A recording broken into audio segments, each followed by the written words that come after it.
Pemirsa, dua kelompok warga tawuran di kawasan Papanggo, Tanjung Priuk, Jakarta Utara dengan menggunakan senjata tajam. Polisi memburu pelaku tawuran dan memediasi dua kelompok.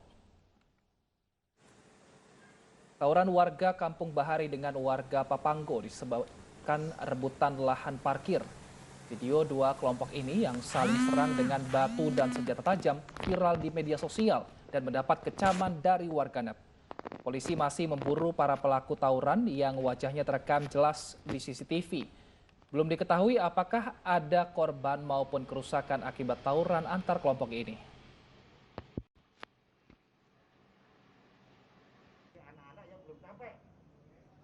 Setelah viral, Polsek Tanjung Priuk, Jakarta Utara langsung turun dan mendamaikan kedua pihak. Warga yang terlibat aksi tawuran akhirnya sepakat untuk berdamai di depan Kapolsek Tanjung Priuk, Kompol Hadi Suripto. Polisi juga menyita senjata tajam yang digunakan dalam tawuran. Untuk anak-anak di bawah umur yang terlibat, pihak Polsek menyerahkan ke pengurus wilayah dan tokoh masyarakat untuk dibina.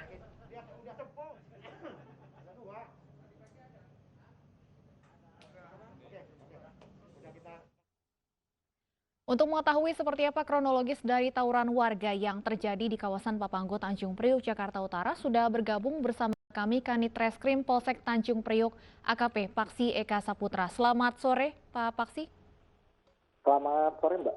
Baik, Pak Paksi, apa sebenarnya pemicu dari tawuran antara warga ini? Benarkah karena permasalahan rebutan lahan parkir? Seperti dari hasil interogasi kami kepada kedua belah pihak, yang mana kedua belah pihak mengakui pada saat awal terjadinya cekcok mulut itu disebabkan pembagian hasil dari lahan parkir yang mereka kelola secara bersama-sama. Namun, ada pemicu yang lebih mendasar lagi dengan adanya peristiwa pertawuran ini, karena pada saat mereka terjadinya cekcok, mereka sama-sama sedang minum minuman keras, sehingga yang tadinya awalnya bicara dengan baik-baik justru mengarah ke emosi. Dari hasil interogasi kami pun dengan para saksi-saksi di TKP, mereka pun melakukan hal tersebut spontan tanpa mengetahui sebab akibatnya. Sehingga dari kejadian tawuran ini, dari kedua pihak justru mereka mendapat luka-luka, terutama saudara Clay yang melakukan penyerangan terlebih dahulu kepada saudara Ose. Baik, Pak Paksi, bagaimana dengan proses hukumnya? Apakah masih berlanjut? Apalagi ini diketahui ada dugaan penyebabnya juga ada minum-minuman keras, Pak. Apakah ini hukumnya dilanjutkan dan dengan kasus yang sama atau berbeda? Sementara ini, berdasarkan pemeriksaan-pemeriksaan, kemudian dari beberapa masukan jurisprudensi dalam penegakan hukum, yang mana kami lebih mengedepankan pola penanganan kasus ini dengan restoratif justice, yaitu lebih mengutamakan ke arah musyawarah mufakat, yang mana kedua belah pihak tadi di hadapan Kapolres Jakarta Utara dengan Kapolsek Tanjung Priuk, mereka sudah mengikrarkan, dituangkan dalam surat pernyataan bahwa mereka tidak akan saling tuntut ataupun juga akan memberikan masukan pada masanya mereka masing-masing agar tidak terjadi lagi tawuran seperti ini. Ditambah lagi para pejabat desa seperti RT, RW dari kedua belah pihak sudah kami kumpulkan dengan kesepakatan yang saya sampaikan tadi. Baik, ada berapa korban akibat peristiwa ini, Pak Paksi? Untuk korban sebenarnya dari kedua belah pihak tadi hanya mereka berdua yang cekcok, dan itulah yang menjadi korban. Ada luka sabetan benda tajam sebelah kanan, cuman masih dalam kategori bukan luka berat. Kalau untuk yang rekan-rekan dari masa yang membantu mereka, hanya luka lecet jatuh, hanya itu aja. Tidak ada luka dari benda tajam. Baik, dua korban luka ini anggota dari kelompok yang bertikai ya, tidak ada korban warga di luar kelompok yang bertikai artinya? Tidak ada.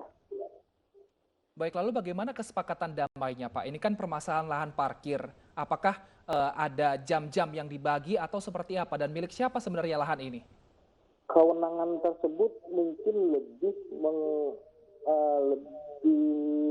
untuk porsinya itu kewenangan dari pejabat-pejabat desa mereka seperti RW ataupun RT. Kami dari pihak kepolisian hanya fokus supaya mencegah supaya tidak terjadinya tawuran massa yang lebih besar lagi volumenya.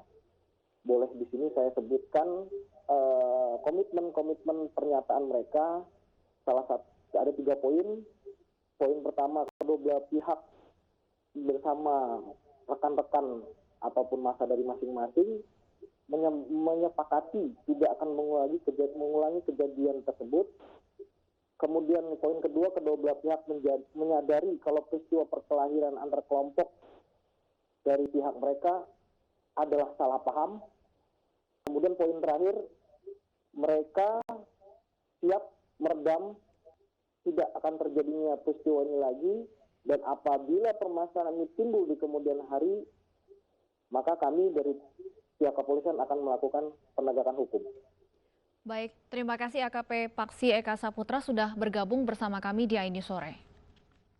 Pemirsa, Satreskrim Polrestabes Bandung meringkus seorang guru privat yang nekat menculik karena terlanjur sayang terhadap muridnya. Korban serta tersangka ditemukan polisi di Medan, Sumatera Utara.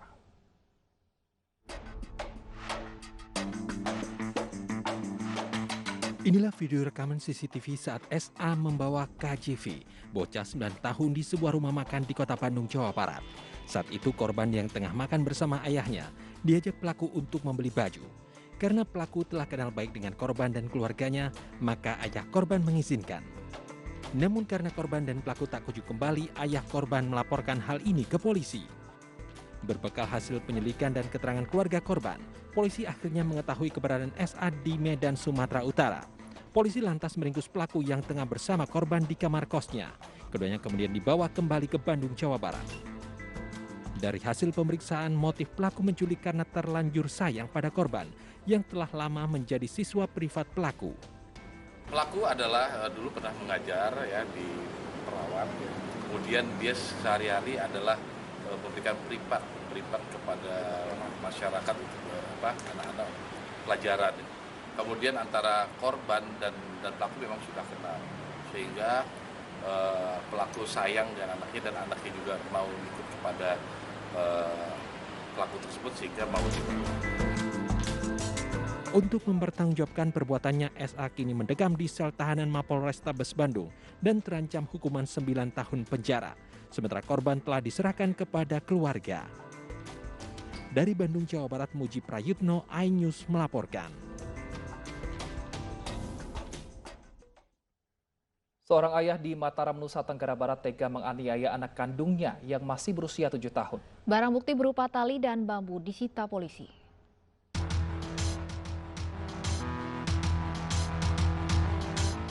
Inilah rekaman penyiksaan seorang ayah terhadap anak kandungnya yang masih berusia 7 tahun di Mataram, Nusa Tenggara Barat. Sang anak diikat di jendela dan dianiaya tanpa belas kasihan dan justru merekamnya. Video ini pun viral di media sosial. Berbekal rekaman video yang viral ini, polisi bergerak untuk menangkap pelaku dan menyelamatkan sang anak. Polisi menangkap pelaku beserta sejumlah alat bukti, termasuk tali dan bambu yang digunakan pelaku untuk menganiaya anaknya. Dari keterangan pelaku, ia tega menganiaya anak kandungnya demi memaksa sang istri yang bekerja sebagai buruh migran untuk mengirimkan uang. Ironisnya, uang yang didapatkannya dihabiskan pelaku untuk berjudi.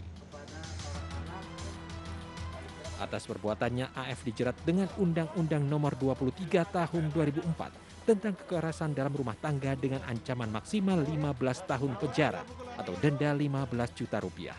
Dari Mataram, Nusa Tenggara Barat, Hari Kasidi, iNews melaporkan.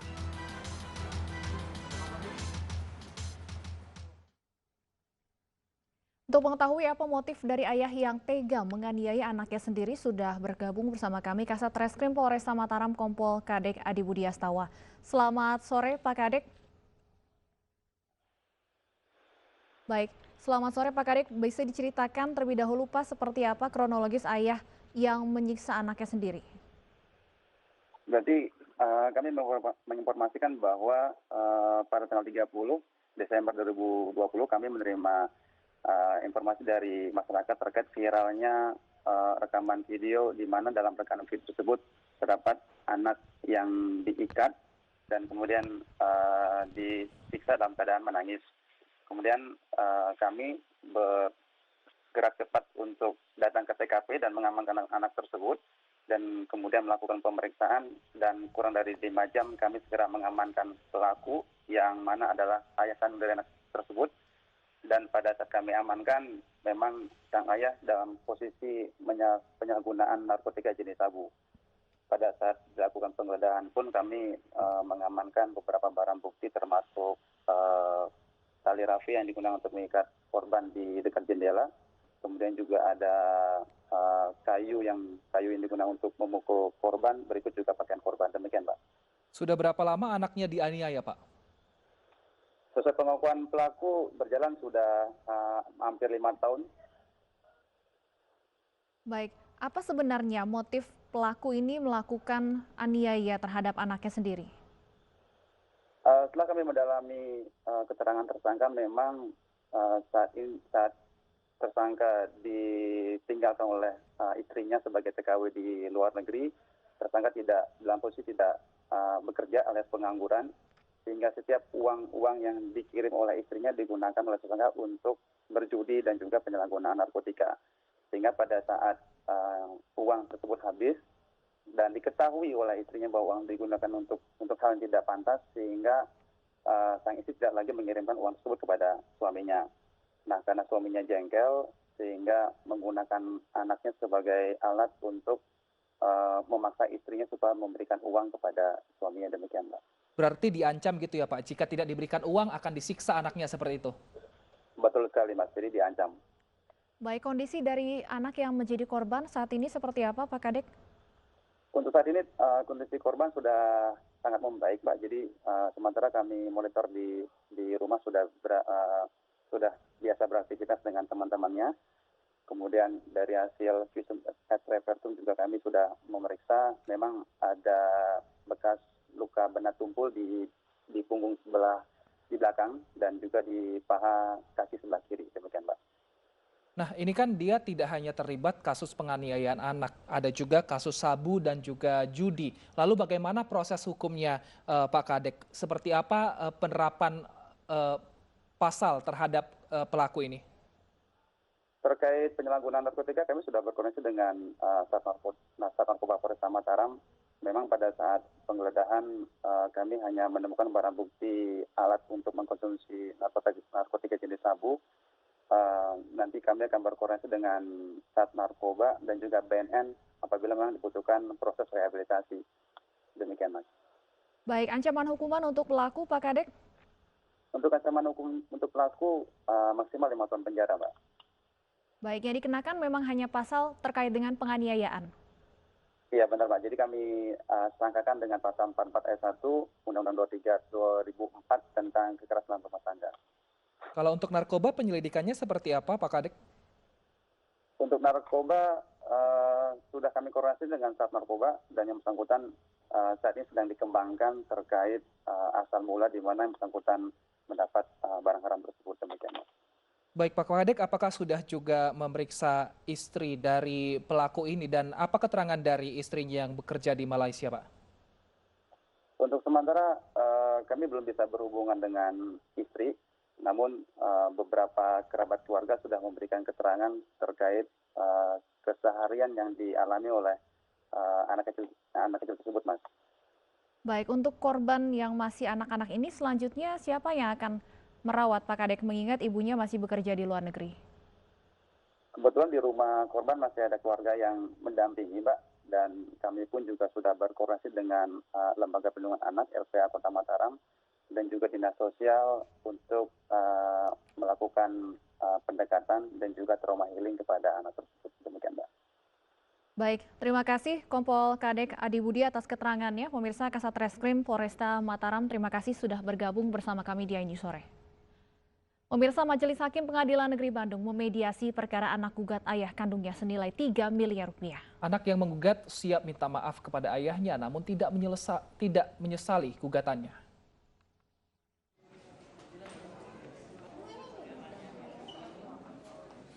Majelis Hakim Pengadilan Negeri Bandung, Jawa Barat memberikan waktu mediasi selama 30 hari dalam perkara anak gugat ayah kandungnya senilai 3 miliar rupiah.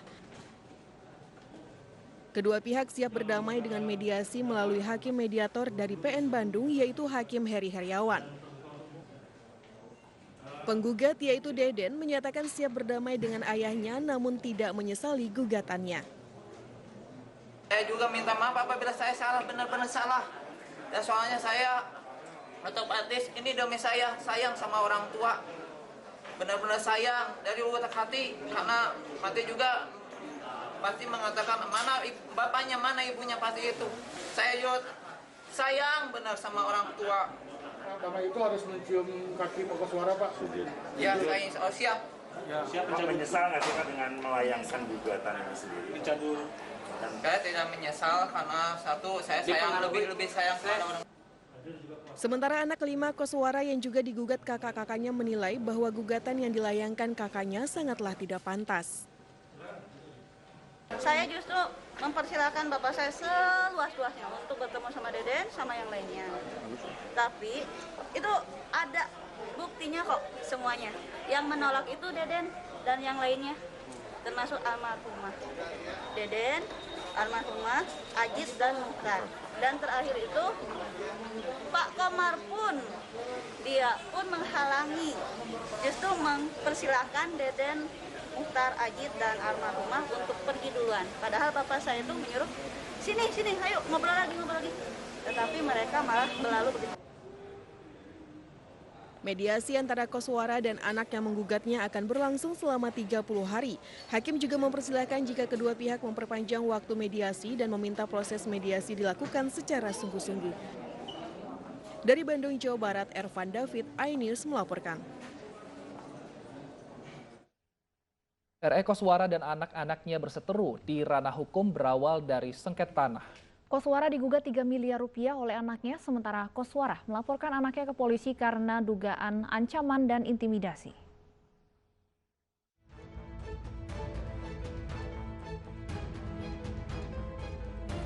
Di usia senjanya, RE Koswara disibukkan dengan perseteruan dengan anak-anaknya di ranah hukum. Senin kemarin, didampingi kuasa hukumnya, RE Koswara melaporkan 3 anaknya ke Polda Jawa Barat karena mendapat intimidasi.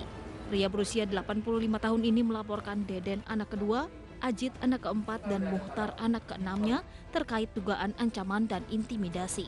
Koswara juga membawa video yang berisi dugaan dari anak-anaknya. Padahal ia mengaku sempat membuka komunikasi untuk menyelesaikan perkara gugatan secara kekeluargaan. Ke anak sayang, tapi jangan sampai begitu ke orang tua. Minta pelajaran aja, jangan sampai begitu, malu kedengaran orang lain. Dan takut benar nanti hajar ke bapak paling saya tidak mau lagi ke rumah, takut. Bapak ketakutan, Pak? Bapak takut? Betul. Karena dia kelihatannya betul, tapi walaupun begitu saya sayang ke anak. Bapak ini. Sebelumnya RE Koswara digugat oleh anak kandungnya sebesar 3 miliar rupiah karena sengketa tanah dan bangunan di Jalan AH Nasution, Bandung, Jawa Barat. Gugatan bermula ketika tanah seluas 3.000 meter milik orang tua Koswara yang sebagian disewa Deden anaknya untuk toko diputuskan untuk tidak lagi disewakan dan akan dijual, lantas hasilnya akan dibagi pada ahli waris. Namun anak Koswara tidak menerima dan memutuskan untuk membawa perselisihan ke meja hukum. Dari Bandung, Jawa Barat, Tim Liputan iNews melaporkan.